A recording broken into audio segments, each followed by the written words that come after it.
This is the European edition of Breaking Banks, the world's #1 fintech podcast and radio show. We bring you the European unicorns, startups, founders, regulators, and leaders innovating the rapidly evolving fintech scene today. A truly localized podcast with both English and local language content, with some of the world's most well-known hosts and influencers in the fintech sector globally. Join us every week as we explore what makes the European Union a phenomenal proving ground for many of the fastest growing fintech plays in the world today. Okay, let's roll.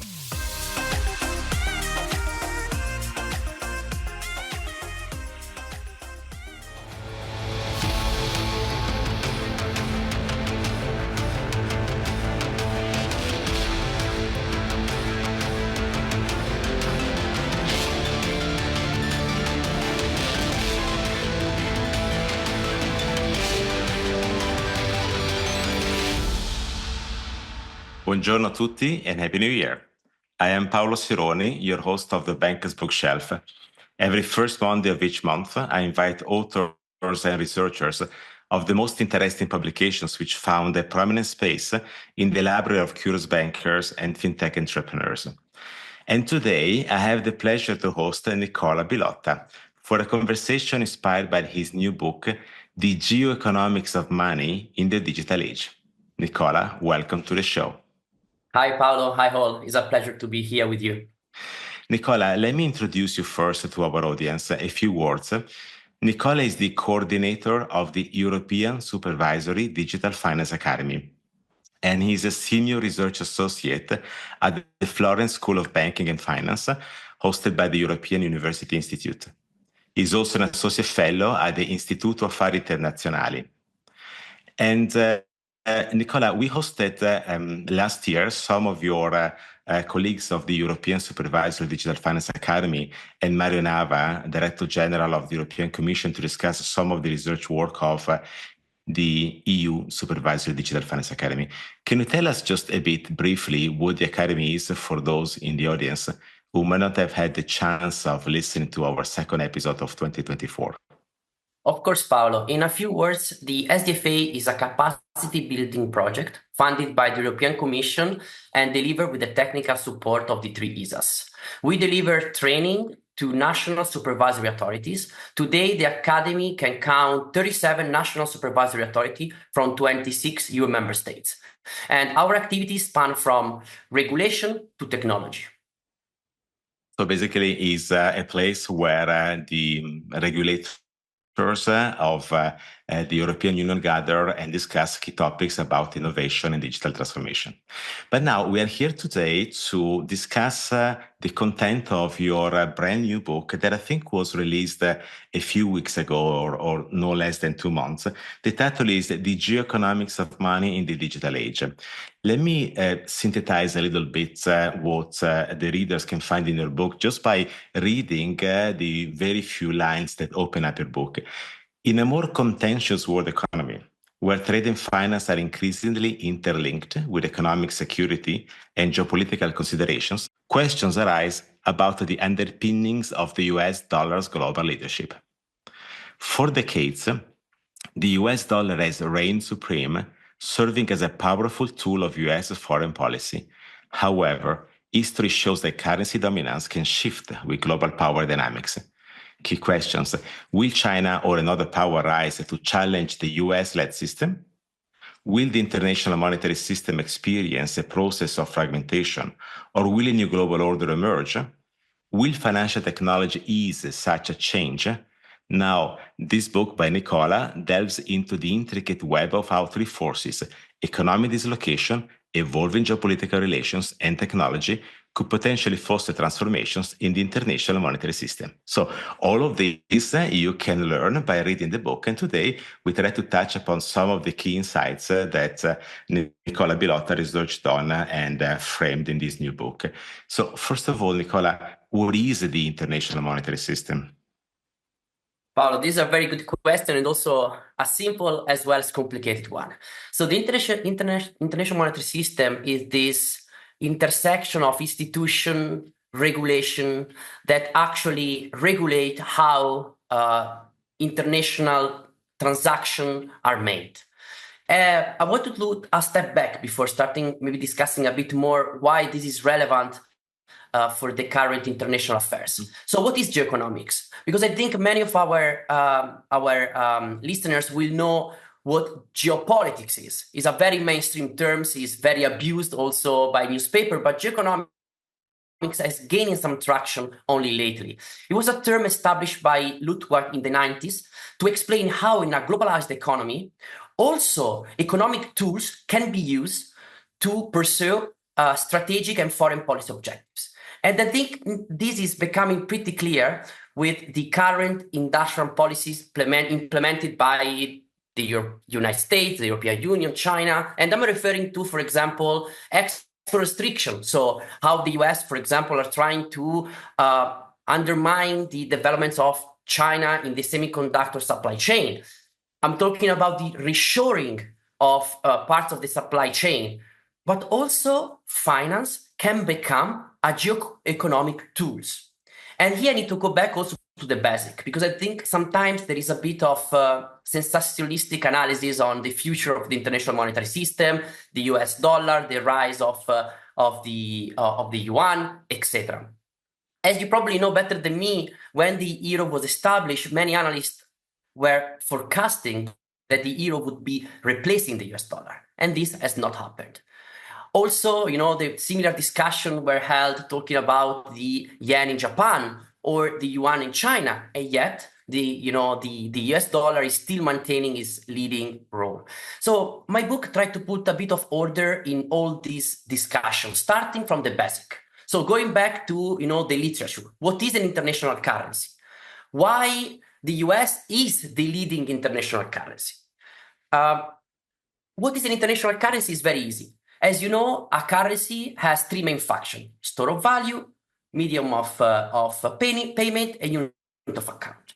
An international currency is a national currency used outside from the national border for these three functions. To put it in a very simple terms, money is like a language. Now, we can speak in English, kind of, right? And we can understand each other, and that helps us to communicate, to exchange information. Money serves a similar function. If I'm speaking a different language than yours, we need to use maybe somebody to help us translate the information that we are trying to communicate.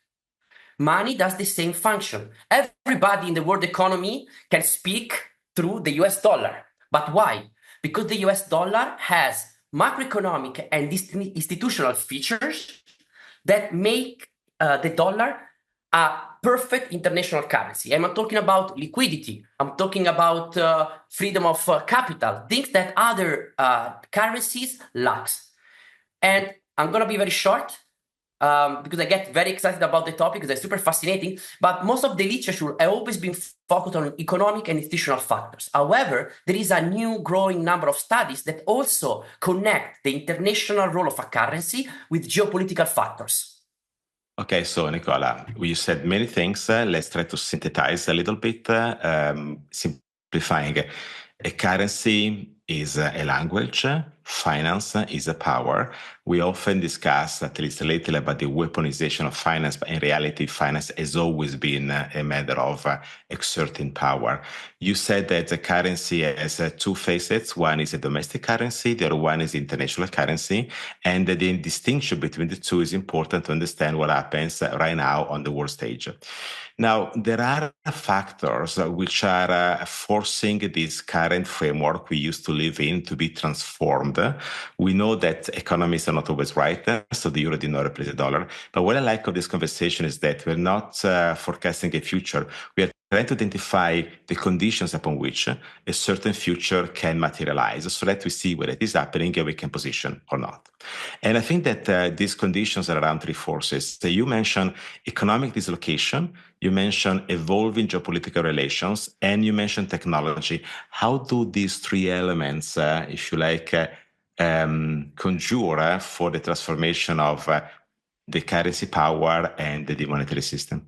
Well, the dominance of the US dollar has always been quite has created always quite a big discontent across the world economy, not only from developing economies, but also from other major powers.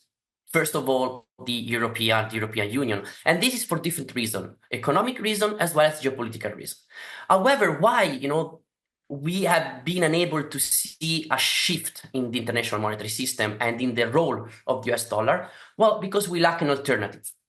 However, if you create the condition that force countries to look for an alternative, they will not, try to find the best option, but they're gonna try to leverage the second best option, the third best option. And why I'm saying that? Well, I give you a very small data. Since 2000, the US economic sanction have increased by 933%. And of course, this is due to, the sanction applied to individuals in Afghanistan, Iraq, or other countries, etc. But also the kind of magnitude of sanction implemented against Russia have, of course, somehow make many other countries considering the leverage that the US have through the US dollar. And I'm not only talking about, the usual suspects, so China, Iran, North Korea. I'm also talking about countries which are not, aligned with their foreign policy. I'm talking about, for example, the fact that Indonesia has launched a task force to look towards de-dollarization. I'm talking about the rise of middle powers that are trying to become more autonomous in the world scene. I'm talking about Saudi Arabia. I'm talking about India. So there is a big movement here of players that are looking potentially for an alternative. What you're saying is that maybe is the power of the dollar which is killing the power of the dollar in a sense today. But why do we need technology for this shift? Indeed. I mean, as I didn't mention, but the traditional role of a currency is fostered by inertia and network effects. So this is also why the US dollar is so strong. In history, we've always seen one currency being dominated for these reasons. So why we need technology? We have the political willingness from several countries to reduce their dependency from the US dollar. However, as I mentioned, we lack an alternative. But also, it's not only about the currency, it's also about the underlying settlement and payment system that is Western or US-led. So I'm going to give you a very small example. If we take, as we are Italians and European, we take our credit card or debit card, we will see that, for example, in Italy, you will read bancomat on your credit debit card. Bancomat is very simple, is a national payment circuit. So basically, is a system that settles payments within the Italian payment system.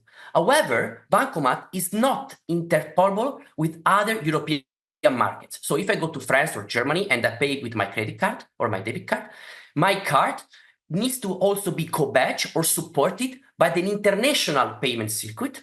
And in Europe, we have two international payment systems that are dominant in the market, MasterCard and Visa. And these are US firms. I'm not saying that this is a problem. I'm not saying that this, let's say, a vulnerability. I'm only saying that because if you read reports on the digital euro, this is identified by the ECB as a major geopolitical risk. So we are lacking also the technological side to have an alternative. Okay, a key question here.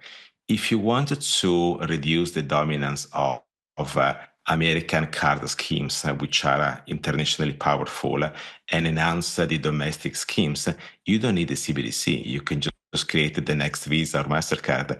So where is the CBDC coming to the forefront in terms of a competitive framework?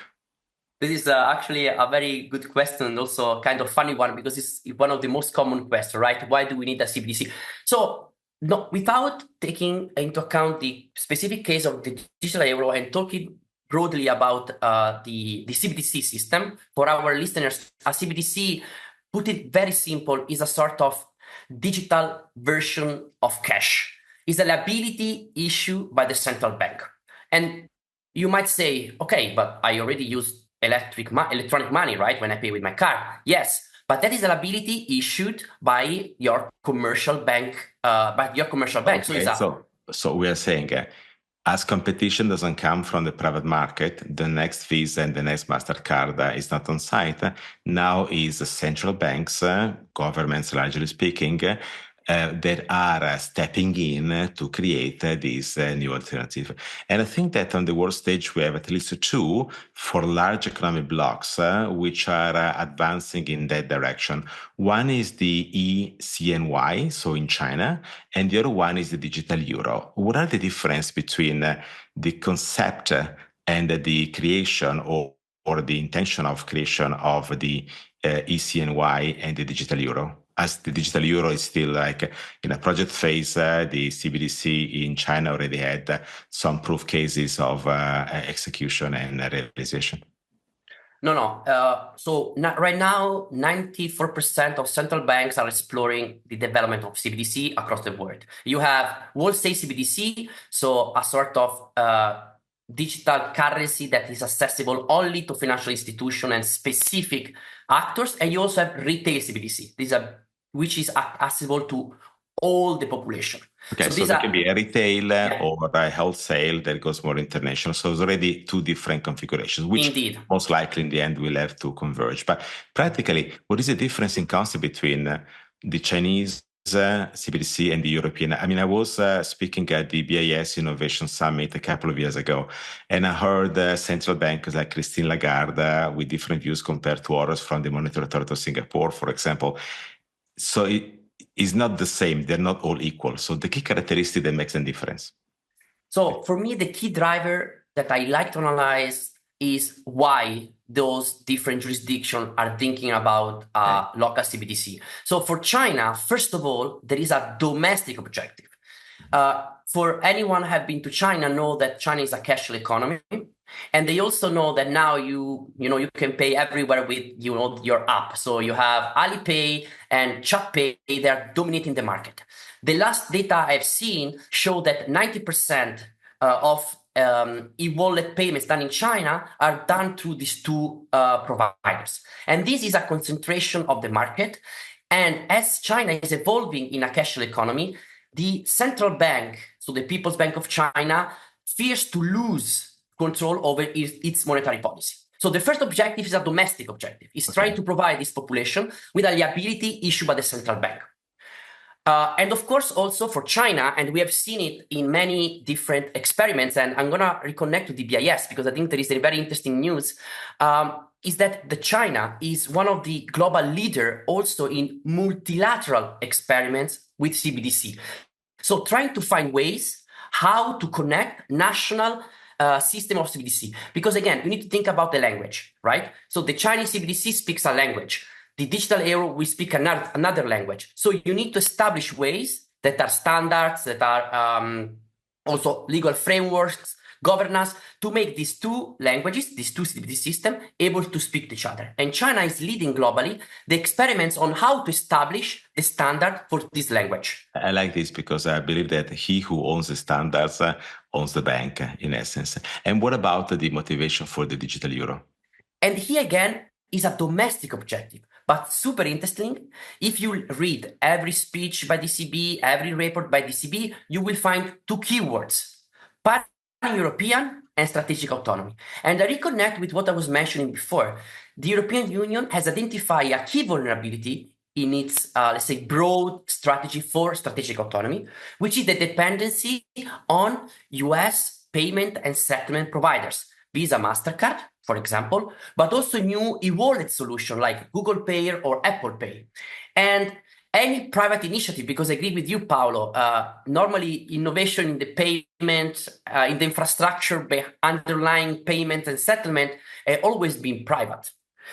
In Europe, we are lacking such a solution, and the ECB thinks that a digital euro could provide the European Union with a common infrastructure to settle payments, to create a pan-European system. Okay, so we have two reasons in Europe, the completion of the monetary union and the capital markets union as well. So that's relevant. And second, Europe is like a China bone in between two superpowers, the US and China. So it looks for its own space, right, and sovereignty. Now, the transformation of the monetary system, or the CBDC world, if you want to overlap the two, is a party of three at least. Let's put Japan on the side for once.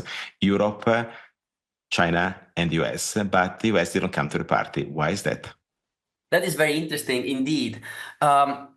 If you see, for example, the Biden administration as well the Trump administration are very skeptical on the digital dollar project. A few months ago, before getting in the electoral campaign, Biden signed an executive order to establish a first step to explore potentially the issuance of a digital dollar.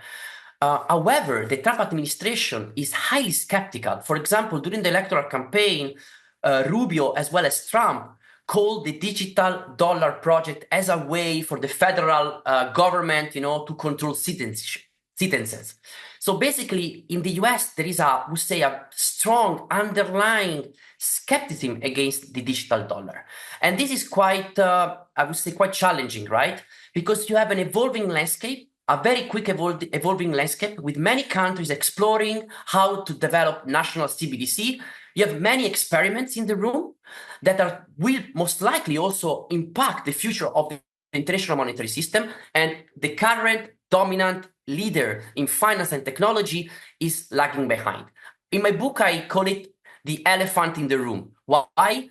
Because the US actually silently also are, working on experimenting, creating capacity internally on a CBDC system.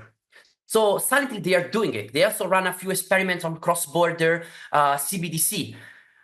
However, they are still much behind other countries. However, we know that is an elephant, right? So if you move, it moves big.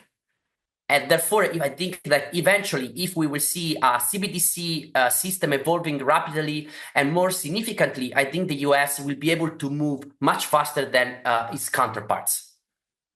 Okay, so let's say that the motivations and the incentives are very different, and somehow the US are in the midst of trouble because there are contrasting forces where on the one side, they should move forward. The side that they fear of losing what they have is an innovator's dilemma, as Clayton Christensen would call it, and it's well described in your book. And on my side, I want to provide my two little criticisms to what I'm seeing today around the CBDC discussion. The first one is when a solution is over-engineered, it will never work. So now there are many steps that can be taken in terms of transforming a monetary system that starts from the way money moves. Somehow China already went in that direction because it started like that. But I'm looking at Brazil, for example. So before embarking into CBDC, they launched PIX, which is an instant payment solution from the central bank that's scaled to 160 million users in Brazil in a couple of years, which is a nice way of getting consumers used to use a system that comes from a central bank. And if you like, if I don't mistake, it costs them less than $10 million to create. If you think about the cost potentially of a CBDC in Europe, that is striking difference. So at least I believe that we should be looking for a progression in terms of the transformation of money going in that direction, if that is the future. But the second, I hear a lot of discussions and I read a lot of very nice papers which are truly technical about how technology can be implemented for offline payments, for privacy, but I never find a thorough discussion about the implication for the transformation of economics and the monetary system. And that's why I appreciate your book, because it goes in that direction. There was a space that was empty, and you're starting filling in that gap.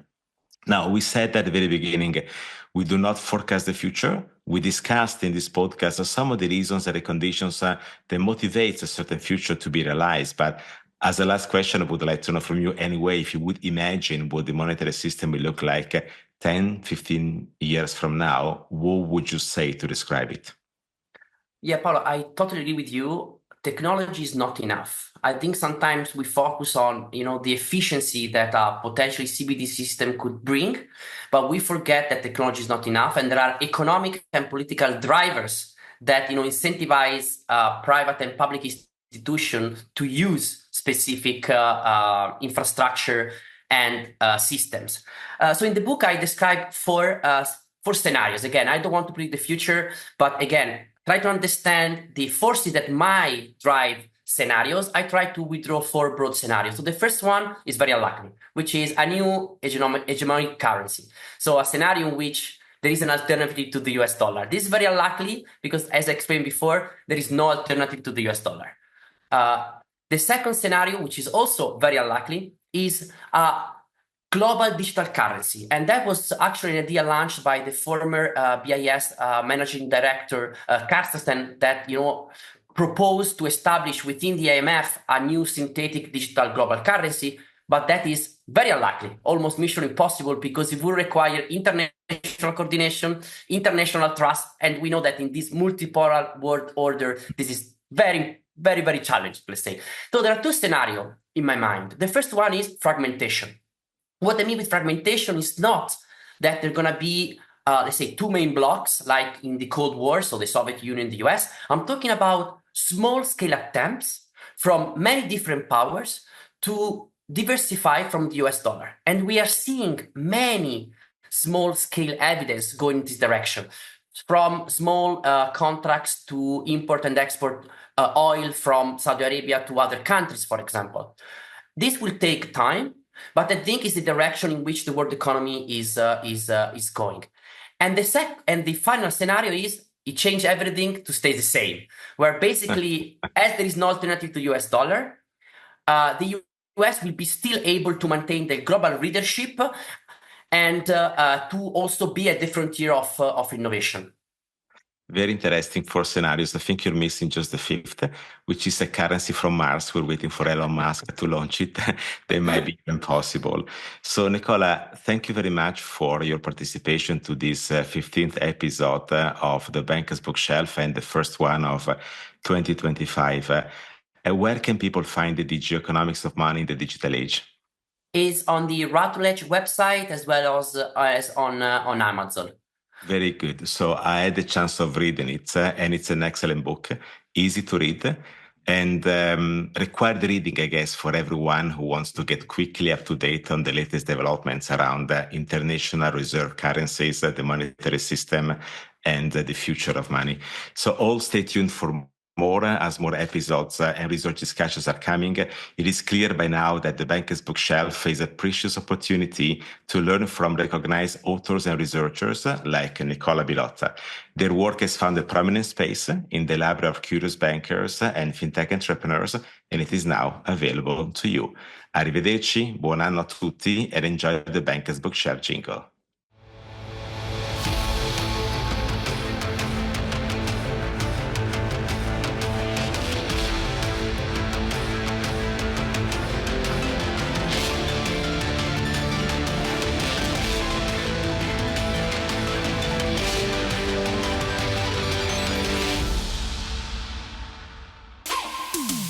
Thanks for listening to Breaking Banks Europe, a Provoke Media podcast in cooperation with FinTech Stage. Don't forget to tweet us out, shout out, or post to the team at Breaking Banks EU on Twitter. If there's something or someone you'd like to hear on our cast, let us know. See you next week on Breaking Banks Europe.